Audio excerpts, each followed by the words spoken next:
welcome everyone here in the audience in Marburg and those watching us online in this webinar. New energy, new resource, geopolitics. That's tonight's topic, and we're looking specifically at Chinese and Gulf state investors in the Maghreb region, who are two different kinds of new players, not totally new, but rising players in the context of the energy transition. I'm Bertram Lang. I'm a senior researcher in the research project in Extractivism, which is generously funded by the German Federal Ministry of Research, Technology and Space. And in this research project, which is jointly run at the universities of Marburg and Kassel, we're focusing on the transformation of extractivist development models. And in the second phase of the research project, which started last year, we're specifically interested in how geopolitical shifts on the one hand and impact of the global energy transition on the other hand are transforming countries that have long relied on resource extraction and export for their development models. And in the Maghreb region, we can see that from very different angles, examples of Algeria as a traditionally oil extractivist state. On the other hand, Morocco and lesser so Tunisia, states that have long focused on phosphate extraction and increasingly refining, and that are trying also to benefit from changing global demands in the context of the energy transition. Morocco has famously positioned itself as a global leader of renewable energy production with famous projects like the Ouarzazate solar plant.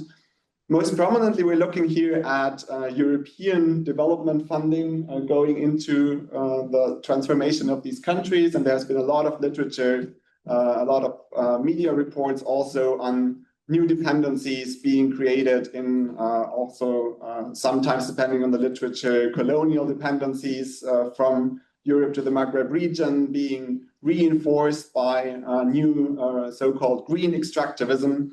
And often the lens is one of old north-south dependency being renewed here under new green guise. But we think in this project, when we look at what's happening in terms of geopolitical shifts of the whole global order, and also shifts in terms of who is running the shots in the world in terms of global north, but also simply investment, technology, etc. They're important new players on the global scale. I think it's quite obvious that Europe is less and less important relatively in many of these developments. We've seen that very clearly in Southeast Asia, Latin America, Sub-Saharan Africa. But we're also seeing increasingly in the Maghreb region that although this continues to be a region that's strongly dependent on its relations with the European Union and some countries to the US, new investors from Gulf Cooperation Council countries and also increasingly Chinese investors are playing an important role. And when we talk about the transformation of extractivism and the energy transition, when we're talking about new value chains for critical minerals, battery technologies that are now being promoted in Morocco, for example, then we cannot speak about this topic without looking at China, which in large parts is also a leading player in technology development and export. And therefore, I think it is important for us to shift the lens from just looking at this Europe-Maghreb relation framework and to examine tonight the new trends that are coming with these investors, but also maybe to deconstruct some of the myths that are created around issues like authoritarian investment. Is that a thing? I would say by looking comparatively at Chinese and Gulf countries, we can have some interesting insights here also in these discussions. And to advance this, I have three wonderful experts here with quite different and complementary focus areas, and I'm very much looking forward to their inputs and discussion tonight. Before I introduce them, just briefly to the audience, both online and here, we're going to have short inputs from each of the three, a couple of questions from my side, and then the floor is open. Here in the room, you can just raise your hands, obviously. online, you can post questions in the chat, and I will be taking up those questions in the second half of the evening. So feel free also during the discussion already to post your questions in the chat. And then we're trying to make this as interactive as possible. So for the panelists, I'm introducing first in reverse order of speaking. So we have here to my right, Suran Huang, who is a seasoned expert on Chinese investments with a regional focus normally on Latin America, but she's also very knowledgeable about the way Chinese investment strategies function and what are the key players, and she will help us demystify some of the narratives that are out there about Chinese investment in extractives and technologies. And she's currently a fellow here in Marburg in the Extractivism project, and apart from that, a PhD researcher at Leiden University, focusing on China studies and China-Latin America relations. Next, we have Yusuf Sharif, who is also an Extractivism Fellow right now in here in Marburg. Apart from that, he is Director of the Columbia Global Center in Tunis, and an expert on relations between the Gulf countries and the Maghreb region from mostly a geopolitical angle, and he's going to give us insights here on the Gulf country investment trends across Maghreb countries. And last, PhD researcher, and also a PhD researcher at Leiden University. Thank you for complimenting that. And thirdly, online with us, and thank you, Andrea, for being here in the middle of the night, joining us from Shanghai in China, is Andrea Giselli, who is a lecturer in international politics at the University of Exeter and also head of research of China Med, which is a great initiative and resource for China-Mediterranean region relations. I can just recommend checking that out as a resource for data and analysis on this relationship. And he's joining us today with a perspective on China's strategy in the MENA region, with a particular focus on the Maghreb.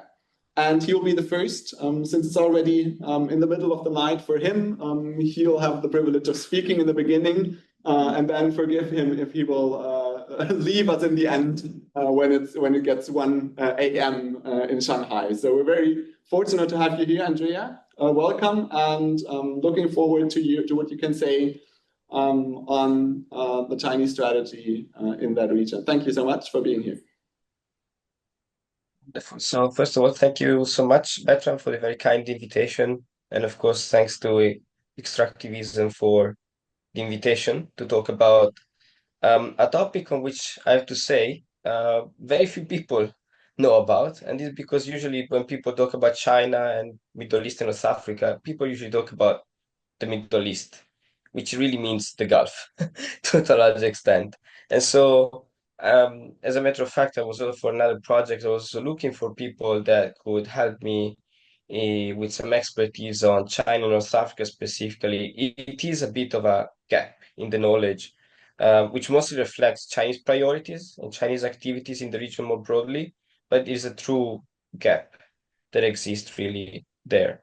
And again, there are many reasons for that, so I will just outline some of them, and let's see if we can then explore some more specific trends later on in the Q&A. So again, very first one is that it simply reflects a bit the interest that China has in the region. Of course, it's a very diverse region. I mean, North Africa is, when you think about Middle East and North Africa, even more so. It's very different in terms of political systems, economies, right? Some of them are research rich, others are not. Some have become research rich only recently. And China itself is a very multifaceted actor, right? Geopolitically, but also economically. It has interest, of course, in like traditional energy, so LNG and oil coming from the Gulf, as well as, of course, all the new materials that are used for EVs and renewable energies that can be also be found in North Africa. At the same time, so it's an importer and exporter of technologies, of goods, companies, practices, and so far and so on. So So this is it. But especially, I would say that, especially since the Arab Spring, the Chinese, before the Arab Spring, I would say that Chinese economic presence was not, I cannot say evenly spread between North Africa and the Middle East, but it was a bit more balanced. Let's put it this way. Today, it has clearly changed.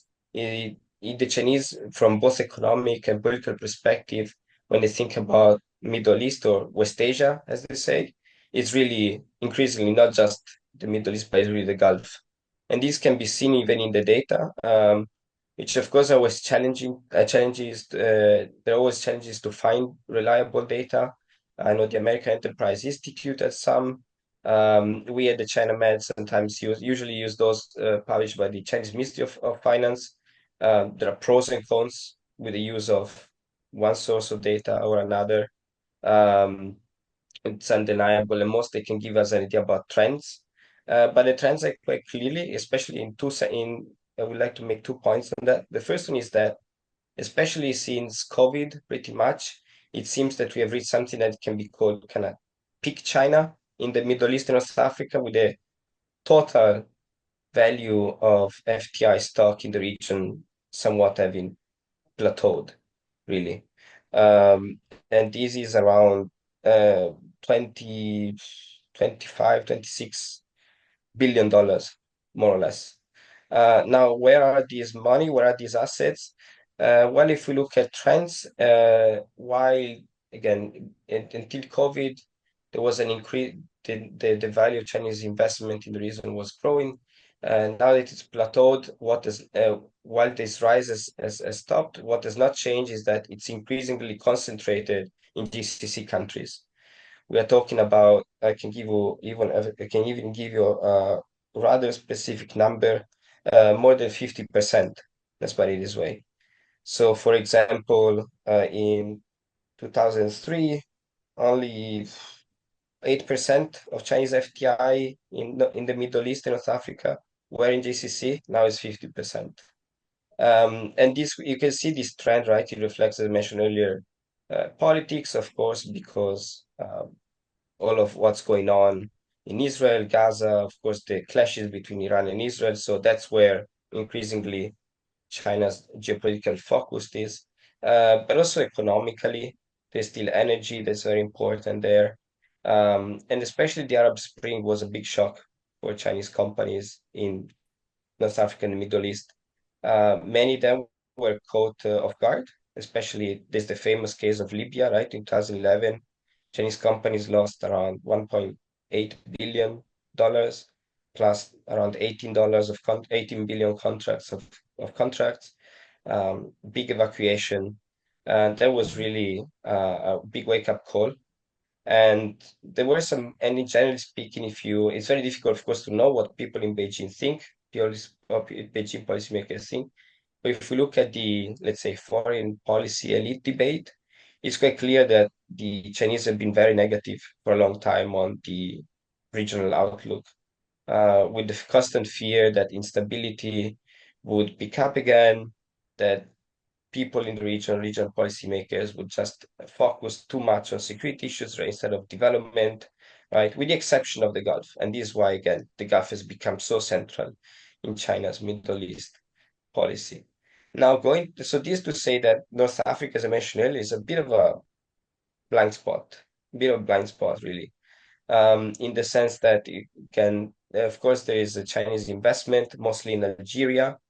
Algeria dwarf all the other countries, including Egypt. Again, if you look at data from the Ministry of Finance of China, I don't know what the American Enterprise Institute says, but this is what Chinese data say. We can debate on the reliability and the technical issues behind them, but this is what the data say. So Algeria is clearly ahead, um, followed by Egypt. Morocco lags behind a lot. The total stock value doubled in 2017, which is just after a pivotal year 2016 for Sino-Moroccan relations. So it doubled to around $300 million, more or less, and the total value has remained pretty stable since then. So we can see also, right, this changing related to politics, but I wouldn't push too much the argument just about politics. Again, the region is so diverse. Chinese actors are so diverse, their interests are so diverse, and especially when it comes to issues like automotive and all the things that are related to that, from both in terms of traditional engine, but especially now with EVs. This is a sector that's been changing a lot, so we can really see the changes of Chinese presence, right, following those trends, as well as, of course, those of broader uh, uh, diplomatic events around the world. So with the greater focus in the West on friendly shoring, right? And so Chinese companies kind of trying to follow the trend, and Morocco has been an obvious beneficiary, for example. Although European Union has already been shooting across the bow, imposing sanctions, for example, on Chinese on Moroccan aluminium, with the clear intent of signaling to Chinese producers that they were keeping an eye on them. And so now that Chinese producers are EV producers, and mining companies are moving, for example, to Morocco, the Moroccan government, for example, has been really leveraging this idea, right? We have an FTA with Europe, with the US, we have good relations with China, so we can really be the hub. But the truth is that it probably will not be such an easy situation as the Moroccan government hopes. And then, of course, there's Algeria, also politically complex country. But again, it has long had very good relations with China, regardless of who's in power. And this has been fueled by a number of complementaries, of course. Oil production, it has fueled the infrastructure boom, with, and Chinese companies greatly took advantage of that. And so we still see part of that. And in comparison, Tunisia is almost non-existent. I do quite a lot of research on Chinese discourse on North Africa and the Middle East. Again, North Africa is almost nowhere to be seen, but in that context, Tunisia is really invisible, really, really visible. So yeah, so this is a bit the picture, very broad. I think there are more questions than answers in what I just said, but I hope it can be a good start for discussion. Yes, thank you so much, Andrea, for that great context. Now we have these investment trends, and then we also have diplomatic relations, which have been, as you mentioned, hyped up a lot from the Moroccan side in terms of the first signature of the Belt and Road Initiative, then Morocco putting itself forward with the BRI implementation plan, and even like international observers positioning the country as the Mexico of Europe due to this new position with an FDI with the United States and access to the European market. So your reality check would be that this is actually false hopes in Chinese investment from the Moroccan side, if I get you correctly. Can you expand a bit on that point? I think my very brief answer to that would be maybe, in the sense that I think it makes sense. It makes sense from the Moroccan side to leverage their geoeconomic position, right? It can only make sense. And the truth is, the Chinese have something to offer, right? They're not just going there extracting. Since this is the theme, they're going there. They bring technology, they bring production. This is what all countries in the region want, right? That said, the truth is, Chinese products and Chinese companies have a target on their back. It's an American target at the moment, but the Europeans are not just sitting there idly. And so there are obvious risks. And as far as I understand, even the Moroccan media have been talking about these potential risks, mostly with reference to American tariffs. But even in March, I believe it was March, when the European increased the tariffs on Moroccan aluminium. Again, people in Morocco got the message. This was not really for something against Moroccan competition. This was a signal sent to Chinese producers there. So there is a so it's really a tricky situation for both host countries' government, Morocco, but also for others, but also for Chinese companies, because of course they have to make investments. It takes time to come, to recover those investments. And yet the situation is really moving much, much, much, much faster. So yeah.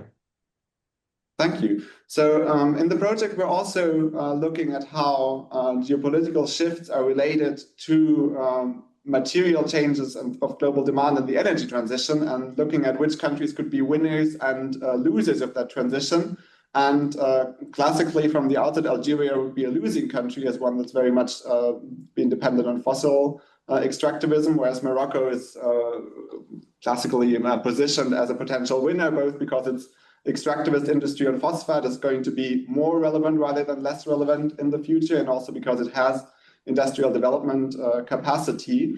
Linking this to the geopolitical and diplomatic question, do you also see a shift in the Chinese position that was traditionally very much focused on close relations to Algeria, as you mentioned, for example, in a key conflict like the Western Sahara question? So you see the shifting importance playing out in the geopolitical realm there as well. I think difficult. Honestly, my usual position, and people who have already had the bad fortune of listening to my previous talks on China and the Middle East will know. The point is, I think the Middle East is really the most important among the least important regions for Chinese foreign policy. And so it's really difficult also to talk about a coherent Chinese position when it comes to this region. And so you might imagine that, for example, when it comes to the Western Sahara conflict, China, represented by the Ministry of Foreign Affairs or the, generally speaking, the foreign policy bureaucracy, has quite a clear position, right? They think about how do we balance between Algeria and Morocco, especially from the lens of what does it mean in terms of broader debate on self-determination, which of course has implications on the debate on Taiwan, right? So this is one side. But then, of course, you have Chinese companies that have other interests, they have other projects. And again, this came up, I think, few years ago, also in the case of Western Sahara, with it was talked about Chinese participation in some projects in the Polisario-controlled territory, if I remember correctly. And then they withdrew, and then Polisario was not invited at FOCAC in 2024. So they're really trying to kind of balance in, and also trying to really, again, it's important always to talk about what is China in this context, because China is the companies, China is the Ministry of Foreign Affairs, China, especially in a region that usually is not really on the agenda of Chinese policymakers.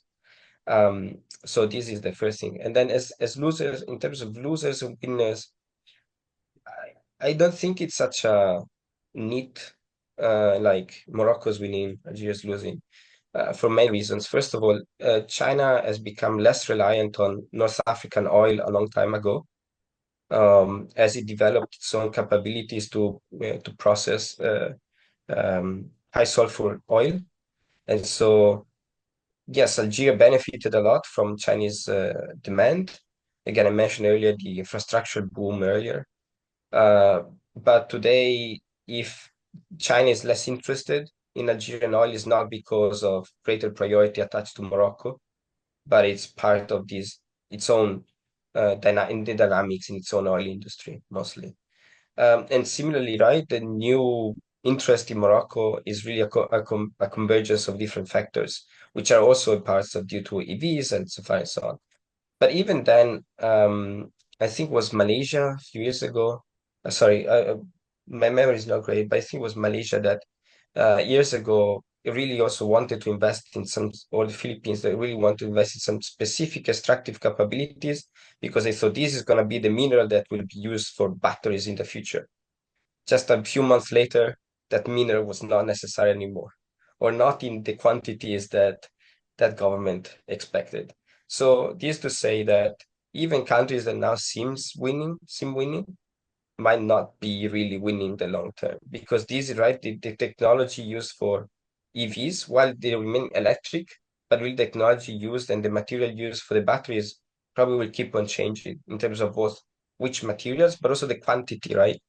And so it's really, yeah, you can broadly say, yes, countries that have these materials are on the winning side, but it's really, I would say it's a bit more complex than that. Yes, Thank you so much for bringing that important nuance. You already hinted at the fact that China is not just one coherent player, and we're going to come to this in much more detail with Suran in a moment. But I would like to move on to Yusuf now first. Andrea already mentioned the Gulf countries as a focal point of Chinese investment. On the other hand, Gulf countries themselves are getting more and more active as foreign investors in the energy transition, and maybe also having listened to the trends and patterns described by Andrea, you can give us a bit of a comparative perspective on how are Gulf Maghreb relations evolving in this context of energy transition, and what are the geopolitical implications of that? So one thing, I was listening to Andrea, and it's funny when he said that from the Chinese perspective, Tunisia is completely invisible. But when you go to Tunisia, China is very visible. So sometimes when you listen to the discourse in Tunisia, it seems as if the country is now going into an alliance with China. And but to confirm what he said, I think maybe last year or the year before, I can't remember, I was listening to the Chinese ambassador giving a radio interview in Tunisia, and there was one of these social media myths. China was going to build a huge medical complex in Tunisia, and so the journalist asked him, "So is it true that you're going to, I don't know, many $billion?" And he answered in a very calm manner, "Yes, we're discussing with our European partners how to finance this big medical." And so this is, and with Siran, we were talking earlier about this hype about China or the hype about the Gulf in North Africa. So when you hear, it seems as if be it China or the Gulf are taking over North Africa, but then in numbers, it's not exactly the case. But there are trends, there is something. Now, when it comes to the Gulf in North Africa, and when I say the Gulf, I'm mostly talking about the very proactive countries of the Gulf that are Saudi Arabia, the United Arab Emirates, and Qatar. And when I talk about the Maghreb, I'm mostly looking at Libya, Tunisia, and Morocco. Because Algeria, yes, there are some investments, but from the Gulf, but not as much as the other places. Mauritania, it is growing, but we see Mauritania more and more becoming part of West Africa rather than North Africa. And for the anecdote, as we were speaking yesterday, the Mauritanian president was actually praising the extractivist products of his country in front of Donald Trump, until actually Donald Trump cut him off and said, "Okay, we need to move on." But so that's why I'm not mentioning Mauritania. The Gulf, three Gulf states, we see them working differently in these three countries. But I think the most important one for them, at least from an investment perspective, is Morocco. I think you mentioned the Noor project in Morocco, the largest solar production plant in North Africa, in the Maghreb, and that was built largely by Saudi funding. There are also a number of projects that involve phosphate production, and now more and more renewable energies in Morocco that are either funded or co-owned by Saudi or Emirati firms. We see also a lot of joint project when it comes to desalination between Emirati and Moroccan firms. And Morocco, in a way, seems a big winner of all this, a little bit like what Morocco is doing between China and the West. Morocco is doing something similar between the different Gulf players. As you know, since the Arab uprisings, since 2011, the Arab world found itself stuck in a kind of Cold War between the Gulf actors. So you have Saudi Arabia and United Arab Emirates to large extent on the same camp against Qatar on the other camp, and Qatar is an ally of Turkey. And so many Arab countries found themselves stuck in the middle. But Morocco was able to play with all these sides, and you have investments from the different parties in Morocco that went all along in the energy sector. And even now, especially that this kind of Cold War calmed down, we see Morocco actually replacing maybe an Emirati company by a Qatari company, and life goes on. Morocco doesn't fall in, actually is the one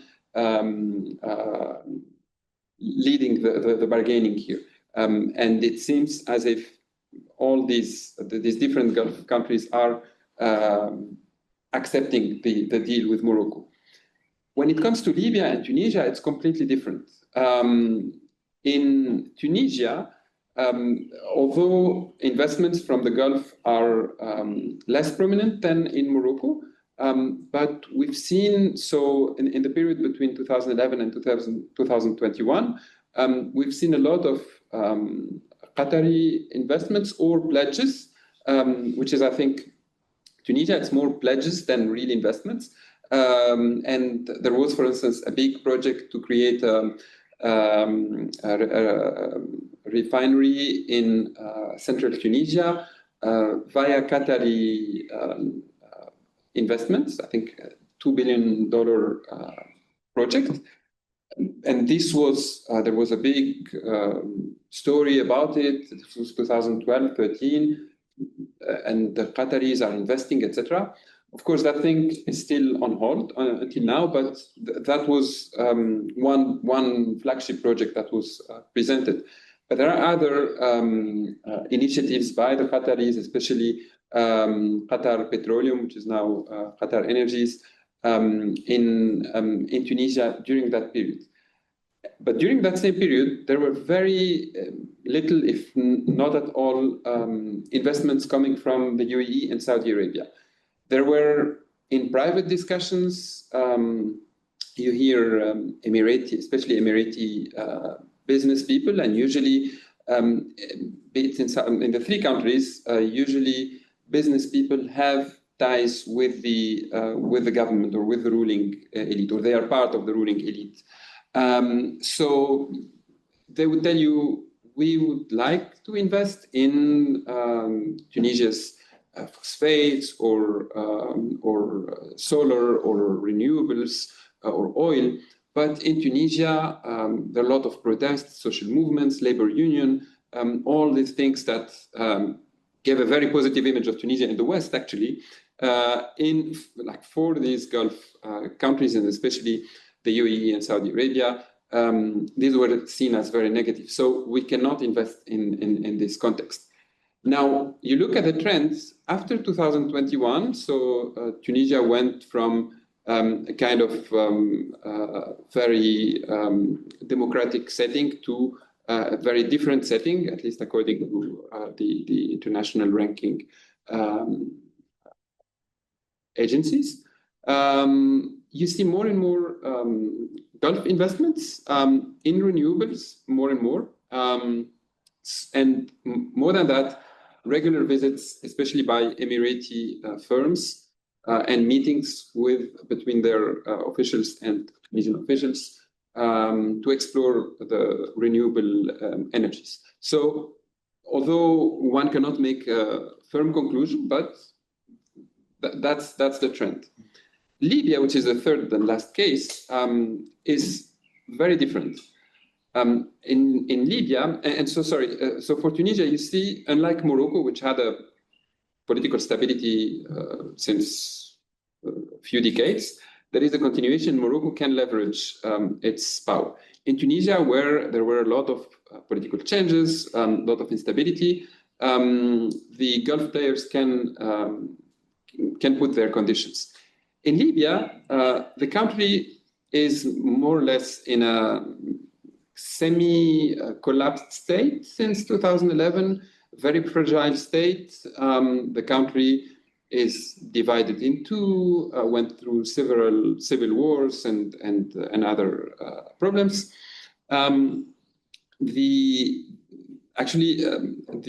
main refinery is owned by jointly by a Libyan Emirati entity. And this was from 2009, so before 2011.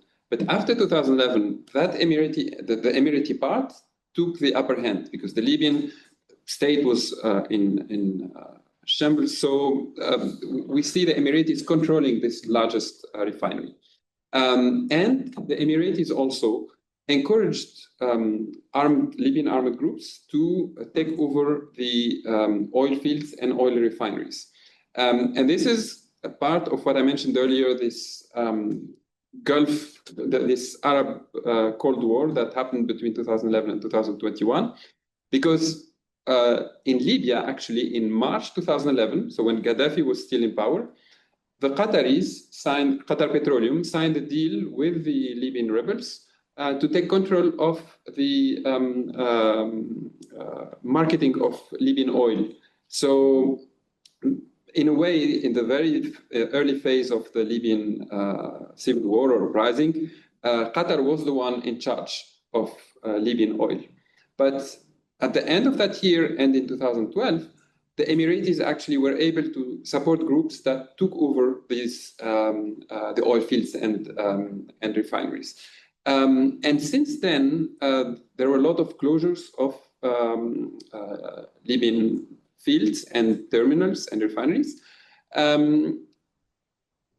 that played against the Qatari interests in Libya.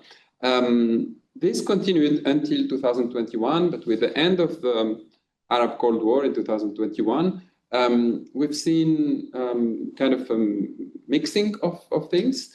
And so the head of the Libyan National Corporation, which controls the National Oil Corporation that controls oil in Libya, its head was seen as more or less close to Qatar, was fired in 2022 and replaced by someone who was seen as very close to the UAE. So here we see the Libyan government that is in theory close to Qatar, kind of shifting sides or playing with the two sides.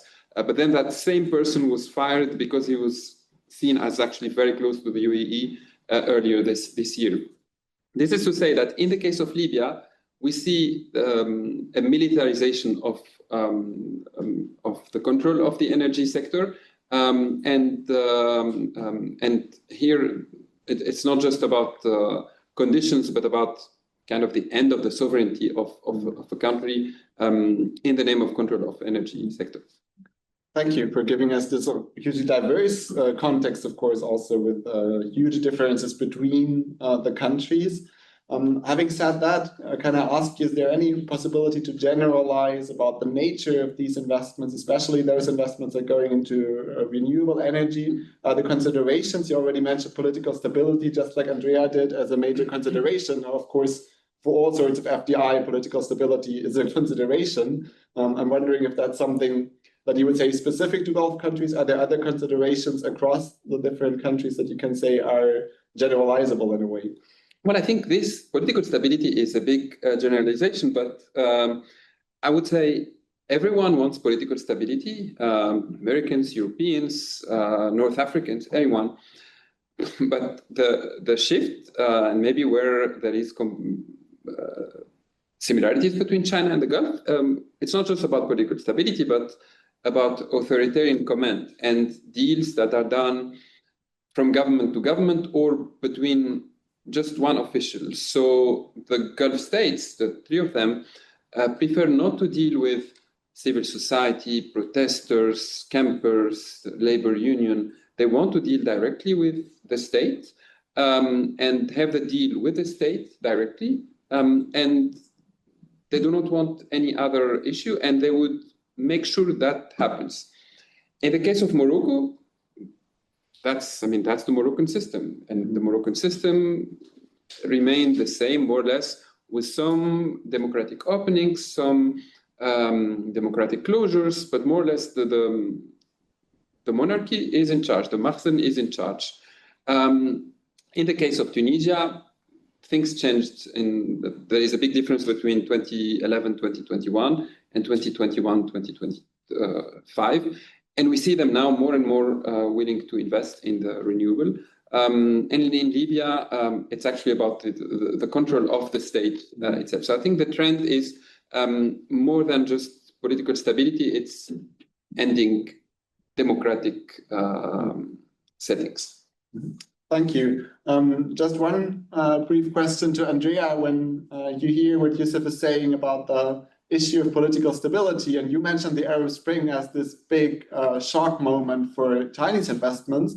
Now, from a global perspective, China is not necessarily abstaining, well, not at all abstaining from investing in democratic context, but also not necessarily abstaining from investing in conflict-ridden countries. I mean, not just looking at Myanmar, which of course is strategically far more important to China, but investment continued throughout the democratization and then the re-authoritarianization and conflict situation. So why is this, in your view, such an important consideration in the case of Northern Africa? Is it just because it's far away and it's possible to abstain when there's uncertainty, or are there reasons that are maybe also comparable to Gulf countries? Well, I think China, usually people say, has a pro-incumbent bias, meaning that it doesn't matter if you're a king, if you're a general of a junta, you are a democratically elected leader, as long as you ensure a certain degree of stability and predictability is fine, right? Once that is achieved, you don't talk or you don't interfere with China's core interest. So you don't talk about the political system, you don't criticize over Taiwan or any other issues related to sovereignty and territorial integrity, right? And that's just fine. And I think it's a way for China to really ensure smooth relations, generally speaking, with other countries. And it served China pretty well, truth be told, because it also, just moving away a moment from North Africa, but remaining North Africa and Middle East. Look at Syria, right? They have supported Bashar al-Assad at the Security Council, casting vetoes, I think 5 in total. And yet, now that there's a new government, new regime in place, the new Syrian government still has to play very nice with the Chinese because they are still permanent member of the UNC. They have all the economic and tech, resources that most countries around the world want and need. And so, if on the one hand, the economic and tech prowess is a bit of an insurance policy, the kind of pro-incumbent bias ensures that they can work pretty much with anyone, right? And so, again, when we look at investments and the impact of the Arab Spring was not really an issue of democratization, was not really an issue of anything else, really. As a matter of fact, I think there is a bit of a conundrum in the Chinese debate when it comes to these issues, especially it's quite evident when it comes to Africa. But if we include North Africa part of the pictures, right? On the one hand, they would like some kind of clean, predictable government, but they never go as far as to say we also want a democratic one. Although the two are very different. I mean, they're similar, different. And so China does not really push for liberal values and political reforms. We say we, for example, want to, development, economic development is human right, for example. So you don't care whether you're a democracy or not. This country should focus on development. But then it's Chinese companies, they also pay the price when there is corruption, when there is a favoritism toward local companies and so far and so on. So it's a very difficult position. And again, usually the Chinese diplomacy at least navigates it just by saying, protect the rights of our companies and our citizens, and we can be friends pretty much. So thank you so much. So that's the diplomatic level. Now, when we talk about the current and potential role of Chinese actors beyond the diplomatic level in global energy transitions and in the energy transitions of resource-rich countries, one issue is that often from Western lens, European and American commentators, this is all seen as one grand strategy of China going somewhere, like China as an actor and taking over control. And I think we already hinted at the fact that this needs to be nuanced. The other part, however, is that there's also often a lack of transparency, and I think something that you're also struggling with in your research in Gulf country investments, that it's often very difficult to track. For the Chinese case, there are many initiatives out there that are trying to track investments also in renewable energies. But maybe, Siren, you can give us a bit of a more diverse picture into who are actually the actors that are driving Chinese investments into critical energy transition minerals extraction, into renewable energy developments, and what are some of the myths that we have in the global English language discourse that we urgently need to deconstruct when we're looking at China's current and future role in the Maghreb? Thank you for the question. It's a complex question, and I hope I can maybe give a really simplified overview, I think. My research focuses on Latin America, so I'm actually quite ignorant about Chinese presence in other regions, but I think maybe we can draw some parallels there. So when we usually talk about China's economic presence, for example, in Latin America, it's very often, I think they also talked about that, it's somehow, it's not exaggerated, but somehow it draws so much media coverage. For example, there is this gold mine, for example, in Argentina, that the Chinese state-owned company acquired 50% with a Canadian company. But then you see all the media attention, and then if you actually look, Canadians own 80% of the gold production in Argentina. So there is certainly, I think, when it comes to China, it's all packed together, whether it's state-owned Chinese company, whether it's private Chinese company, or whether it's a Chinese national holding a Chinese passport, but it has long been living in in the local community for generations. It's kind of like still seen as part of this China monolithic actor. So I think that's one myth. And another one I would point to sometimes the confusion between Chinese FDI versus development financing versus sovereign loans versus trade. Even though like categorically they are all different, they sound very differently, and also different database tracks different types of these financial flows. But in terms of Latin America, for example, the most media coverage that Chinese so-called presence really draw attention was the 2010s, when there was very large amount of development financing, which actually refers to two Chinese development banks. One is the China Development Bank, one is the Exim Import and Export is a credit agency. So these two development banks gave very large loans to a handful of Latin American countries. The most notable one is Venezuela. And of course, Venezuela at the time had a very, very left-leaning, some people call him dictator, but certainly authoritarian regime under Chavez. So actually going back to some of the points that you and Andrea mentioned is that Chinese, I personally think Chinese companies don't really care whether it's democratic country or not. And actually, when they actually see risks from authoritarian regime, for example, in Venezuela, when Chavez died, and then his successor, Maduro, doesn't seem to have the same kind of capability to hold the country together, to have the political consensus to govern. And then Chinese, even including big SOEs, all left. And that's already years ago. And they've been reflecting on their mistakes that they've made in Venezuela. But of course, if we look at when those loans were made, it was during the left-leaning regime. So is there a pattern? I think there is a pattern. But does that mean that the Chinese prefer more authoritarian regime than democratic regime? I think maybe that's a question mark there. So I think that's probably another myth.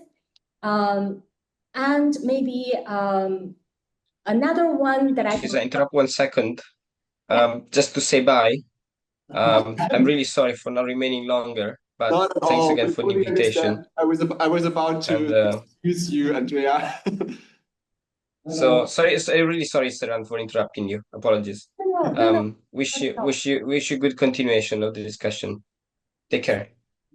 Good night, Andrea, and thank you for your contribution. Bye. Right. Yeah, and then maybe another, not really myth, but I think it's a challenge to all the researchers who focus on China's overseas capital flow. That is, all the database that are out there, the gaps between them is huge. For example, if you use the Chinese official statistics on the customs, like the capital flow, say for example to Argentina, the what is it called? The outflow FDI, the OFDI stock in Argentina is around 2 point something billion US dollar. And if you use the Argentinian official statistics, it's very similar. And I think it's because they track very similar categories.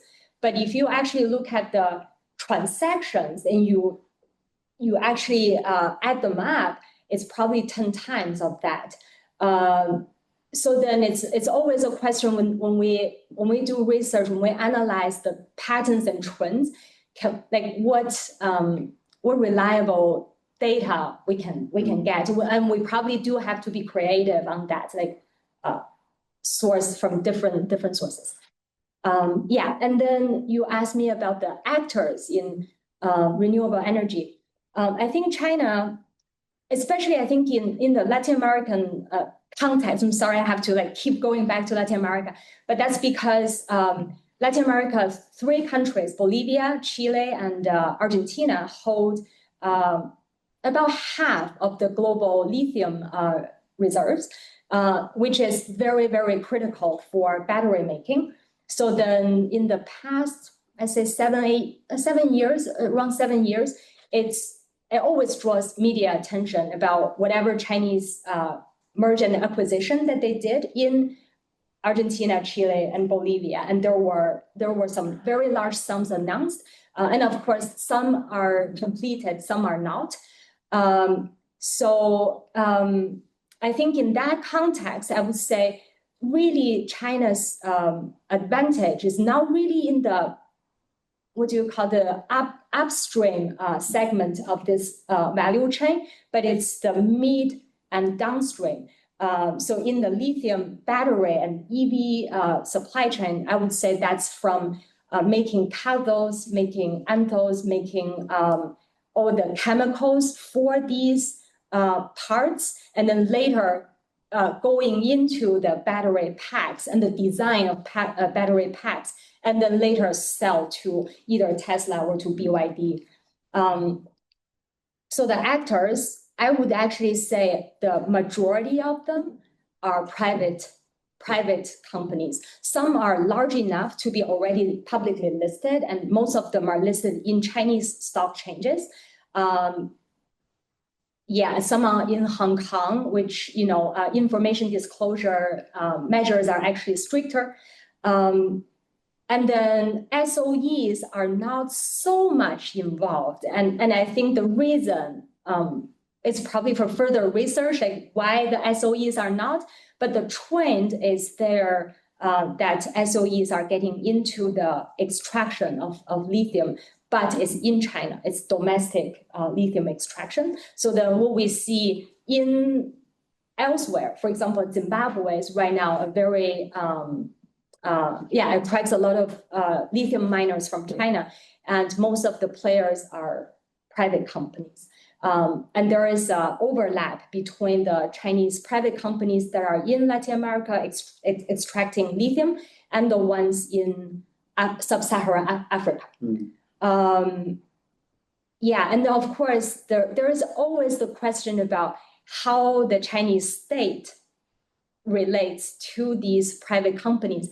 And I think there is always a degree of control, especially when it comes to capital outflow, because China does not allow free outflow of capital. So then whenever an entrepreneur decides to invest elsewhere, they have to, depending on the size of investment and depending on whether this is a sensitive sector. And by sensitive, it doesn't really mean something like military, but it actually means, for example, if you want to invest by a football club, which some Chinese investors did, or by real estate projects, those are sensitive sectors because the Chinese central government does not want too much capital going elsewhere. So as long as it's not something that they deem suspicious that you are actually getting this capital somewhere else and not bringing it back, then it's not so sensitive.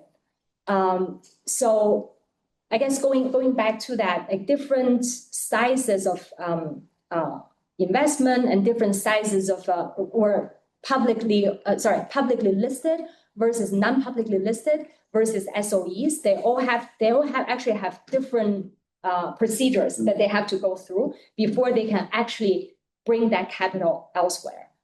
So at least the state is always there for this procedure. And also one other thing is the China's land. What do we call it? We call it the land finance. It's something that I think doesn't attract so much attention comparing to, for example, industrial policies. But China, the government, different levels, like provincial government, county level, and also the central level government, they all have they have land ownership basically. So they can determine when they lease this land, either to an individual or to a business, how much they charge this individual or to this company. So if the government, say a provincial government, if they need money, revenue for funding all the public projects they have, they can try to bring in business investment by saying, I can give you this land really below market value.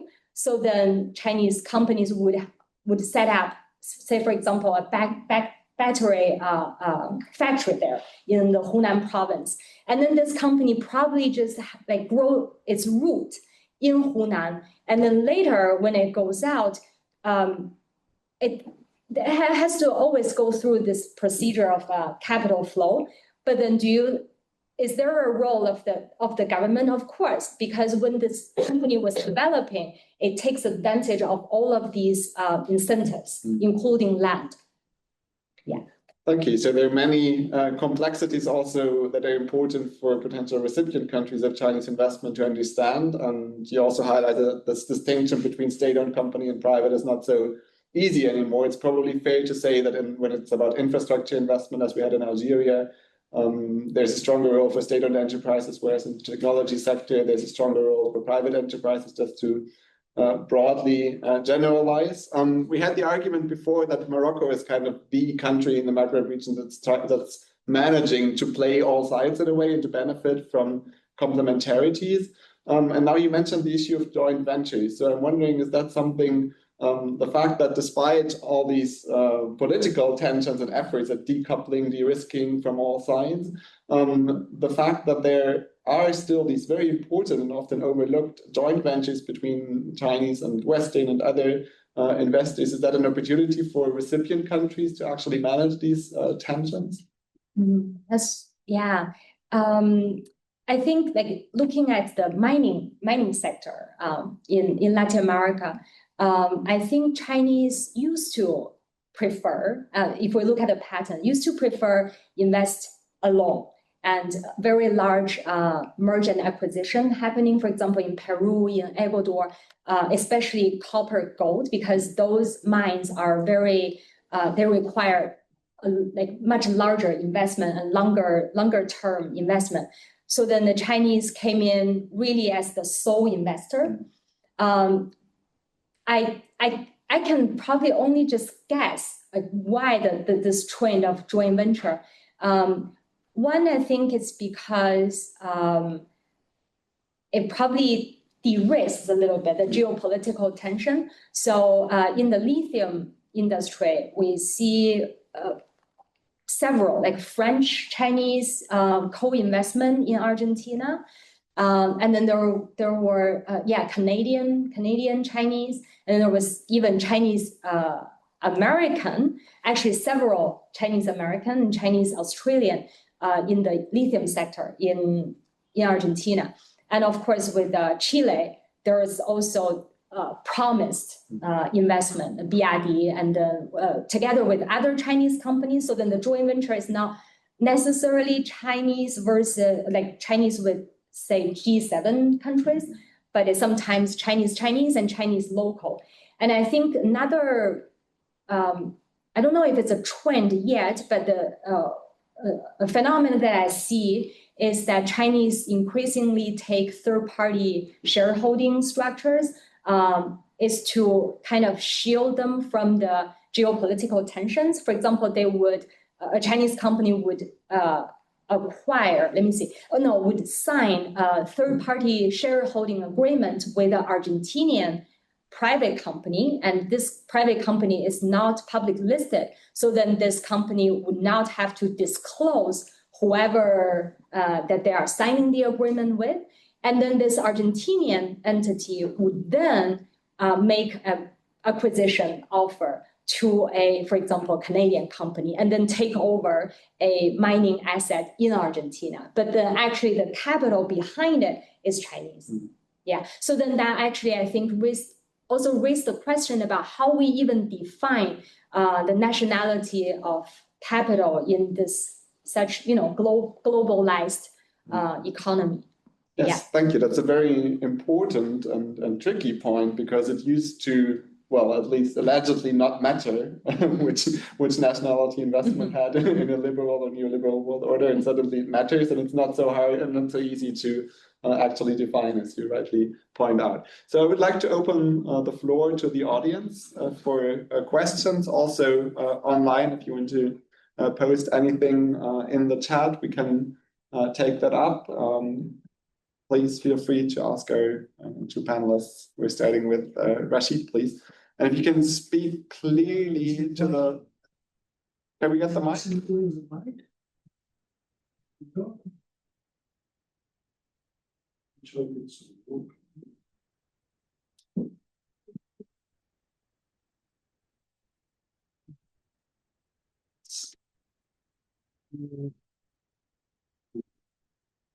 This one worked before.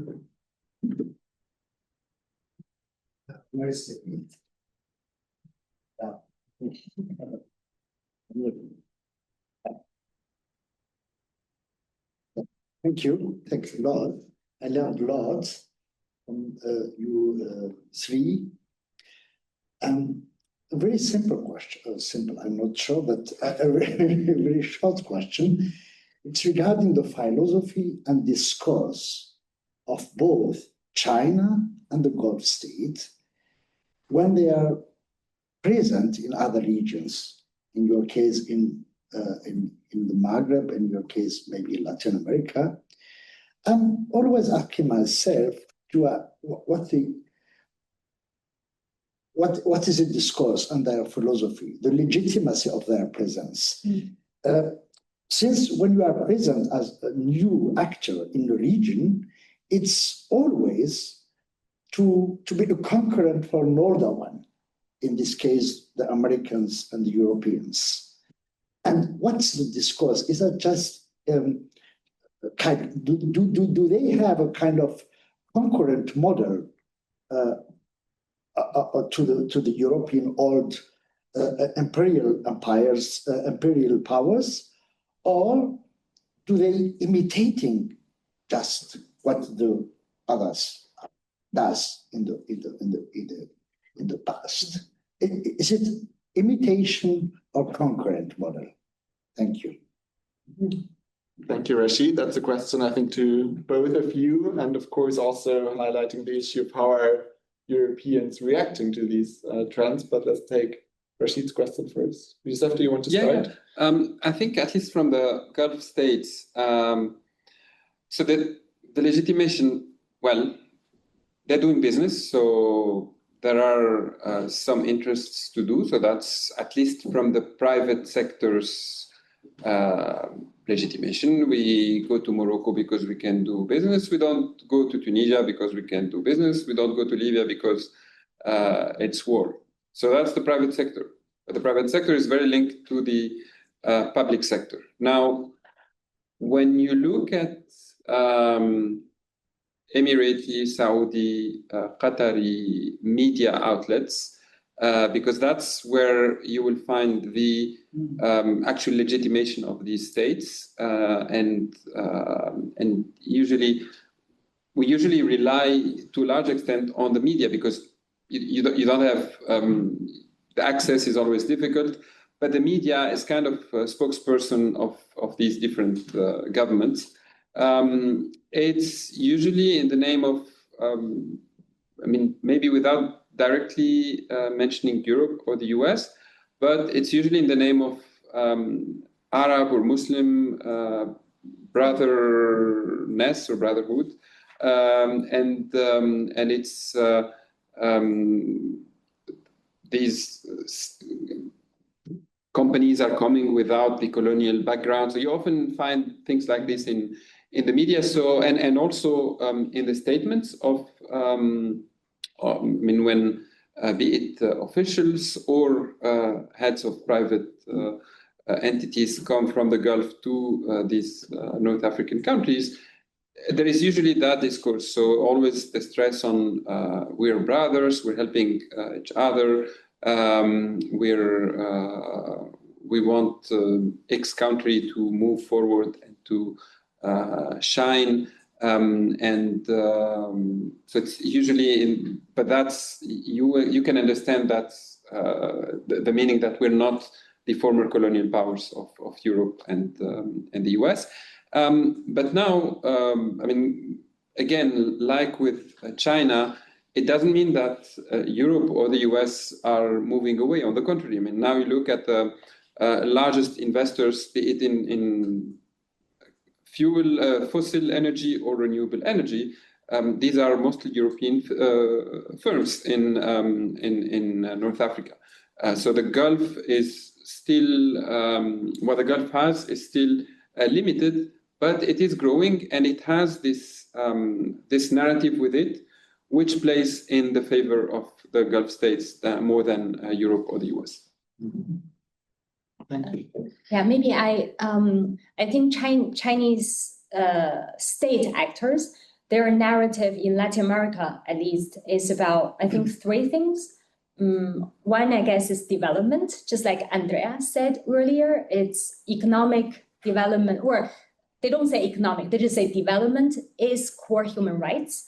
And second would be South-South cooperation.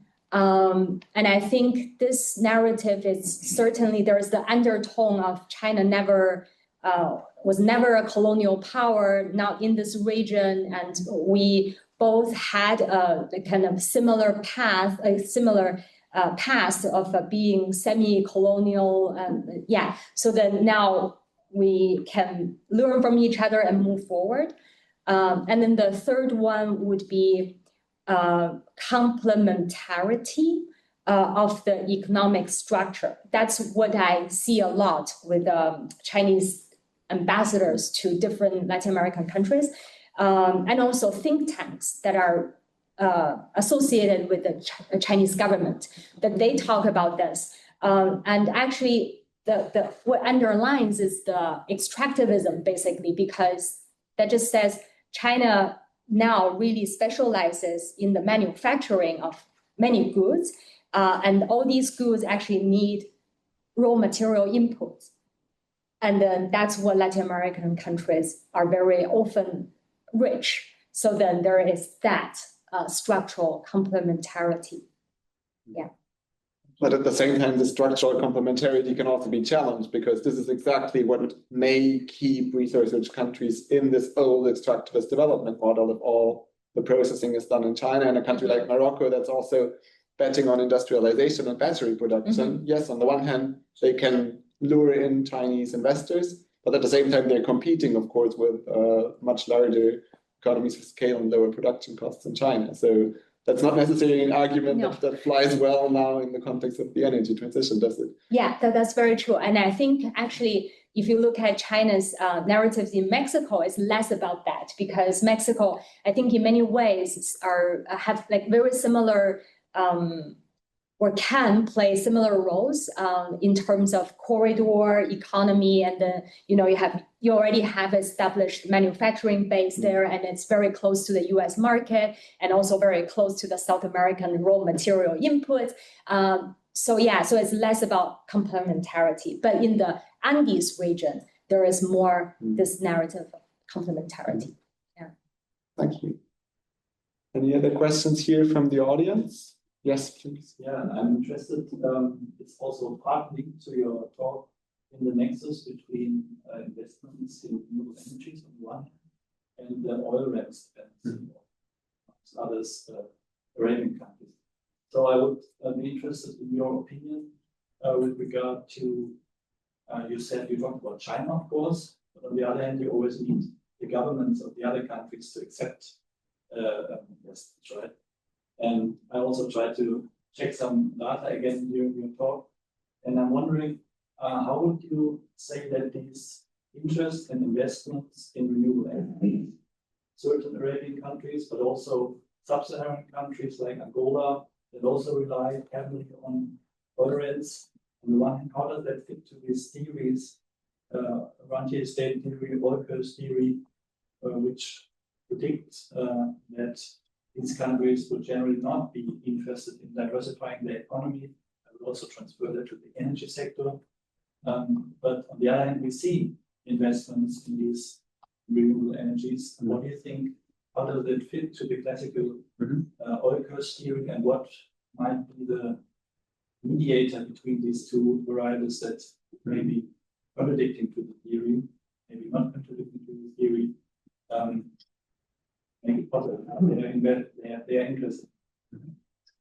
Thank you. So just rephrasing or summarizing the question about the link between old oil fossil fuels that maybe is not being phased out after all with the geopolitical tendencies that we have from the US right now, at least not as fast as we think, and the arrival of new energy investments across Maghreb countries. Maybe Yusuf, again, you can say something on that. Yeah, I think true rentier states are not interested, usually are not interested in diversifying.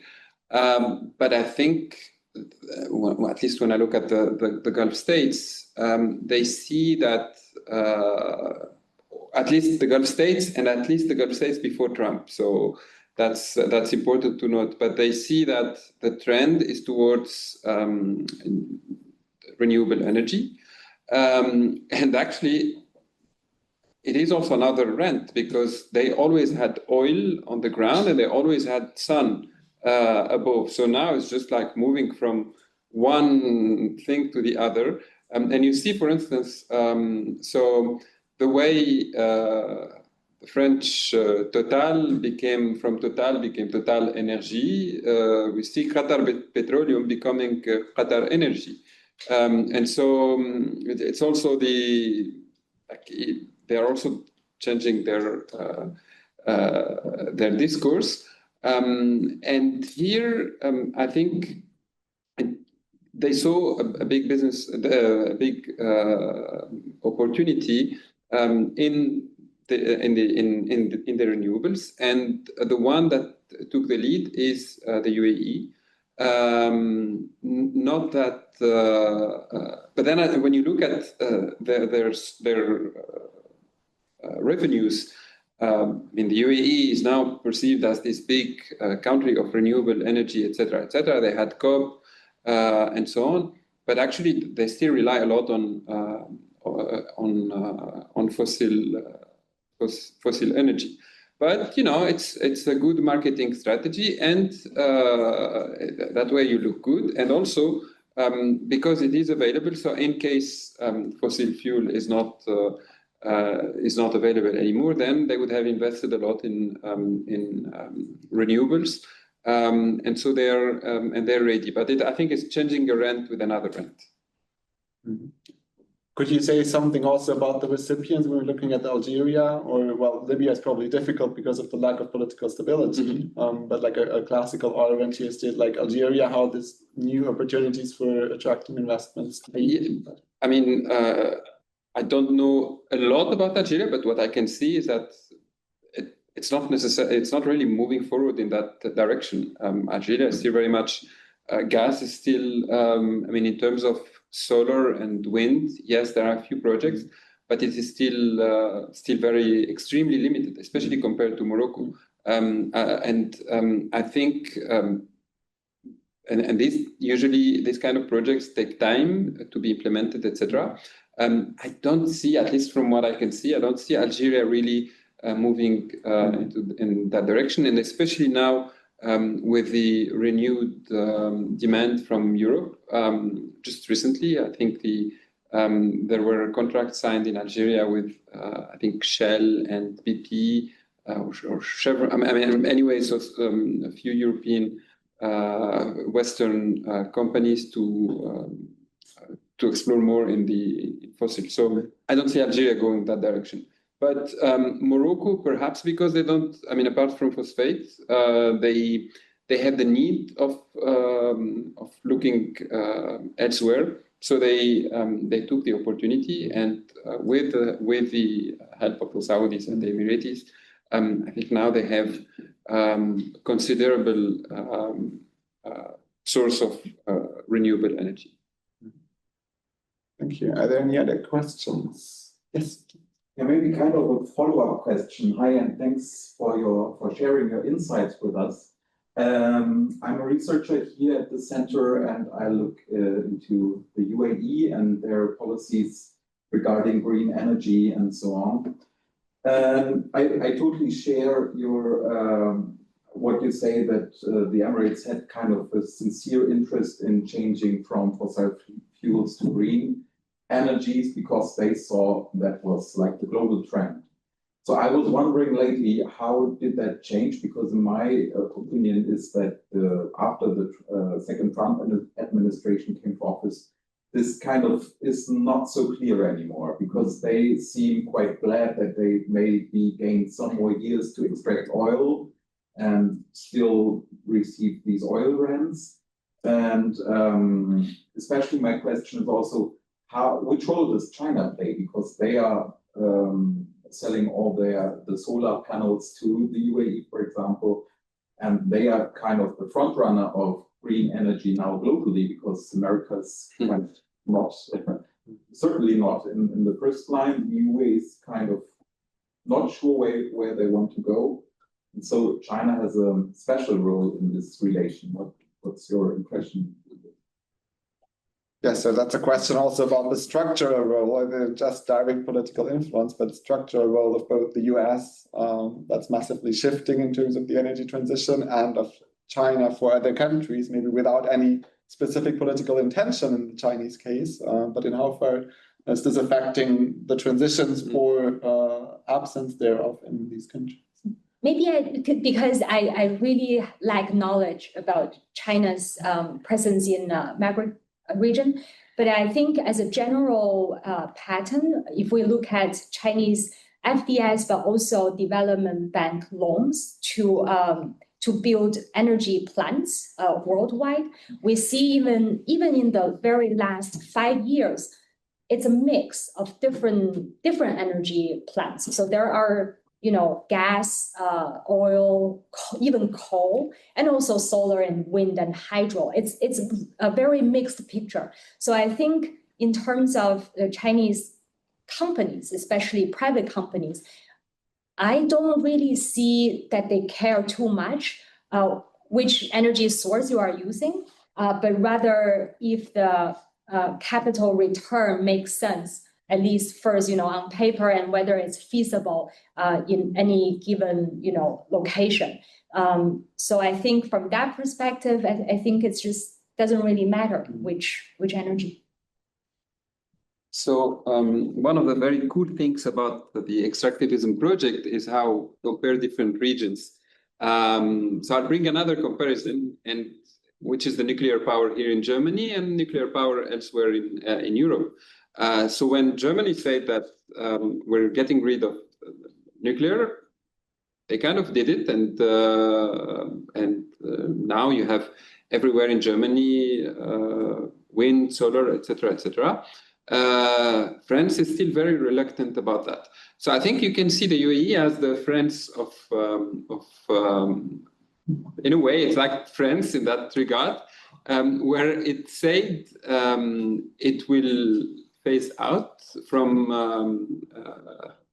fossil, but it kept extracting fossil fuel. It did spend a lot on renewable. It is, as I mentioned, I mean, with COP and with, it also spent a lot on branding itself as the country of sustainable energy. But I think here in Germany, for instance, everywhere you go, you turn off the lights, you don't turn on the heater until it's really cold, you don't have ACs. I think you go to the UAE or anywhere in the Gulf, the light is all, I mean, so it's not that sustainable, but the image is there, so the branding is there. Now, this is just to say, be it the UAE, because the UAE is the one actually that did brand itself as the champion of sustainable energy. But same thing with the UAE, with Saudi Arabia and Qatar. Both of them are also trying to make it, to adopt that brand. But I think in reality, they will continue extracting fossil fuel as much as possible. They have, and now with Trump, they can just do it and without a lot of complexity. And maybe when they speak with a representative from green parties, they would say, no, we are actually for sustainability. Probably also with most European leaders, they would say that. But in reality, they continue to be champions of fossil fuel. But where they will find opportunities to gain money out of it, the way they're doing in Morocco, they will jump on it. And now they're winning both sides. But I think the biggest winner here is the UAE, because it was able really to exploit all the different aspects and continue moving forward. Thank you so much. So we're moving towards the end, and I have one last question for both of you. Looking forward, I'm not asking you for a question what will happen in the next 20 years, but rather I'd be interested in after like demystifying some of the broad pictures, and also you mentioned the maybe greenwashing strategy behind renewable energy investments and deconstruction of what we see as Chinese investments, etc., but deconstructing all these broad trends. What would you say is needed within recipient countries in order to actually benefit from these new investors or not so new investors? How can you actually, as a recipient country of investment into extractive resources and supply chains, benefit from Chinese investment on the one hand, Gulf country investment on the other, particularly in a region like the Maghreb that remains economically so closely tied to the European Union? So I'm not asking is it a boon, is it a bane, but rather what kind of requirements in host countries would be necessary or are necessary to actually make the most out of that. So Randa, you want to start? Okay, sure. I think if China's last 30 years of path offers any good lesson, it would be the government figuring out what is the advantage and disadvantage of the country's economy and how to play balance of these advantages and disadvantages, and also have a long-term plan, figure out what we need to go where and how we do that is sometimes, comes after, because you start doing it and then you learn that reality is slightly different and then you adjust. But what I see for example, in Argentina is that it's such a fragmented society in the sense that the federal government in Buenos Aires doesn't control the natural resources in different provinces. So then different provinces, they have their own internal politics and they have their politics with against the federal government. So then whoever, doesn't have to be Chinese actors, whatever foreign investors come in, they can play with these fragmented system and then get their most benefit out of it, and not leaving Argentina with the least benefit. Thank you. I think similarly, and here the problem, at least when I look at the Maghreb countries, they're very different in how, their political systems are very different. So in the case of Morocco and the authoritarian stability that exists in Morocco, I think the Moroccans are able to exploit the different sides and continue actually advancing their own plans. While in the case of be it Libya or Tunisia, because of the political instability, and in Libya, the military instability, these foreign investors are able to either are able to put their conditions or are too scary to invest in these countries. And so these recipient countries then end up losing a lot, while they could potentially get a lot out of it. And again, in the case of Morocco, there is the possibility to also put conditions when it comes to having a really clean energy. In the case of the other countries, there is these foreign companies can impose their conditions and often do things that are not only for their benefits, but often against the against the environment, against the human rights of people. And therefore, this is where political stability is needed, so that countries can benefit and also impose their conditions. Because one last thing, I don't think it's realistic to ask these, especially the Maghreb countries at least, to ask them to stop looking for stop extracting materials, because so far they don't have a lot of other opportunities, and they were not able to move beyond that.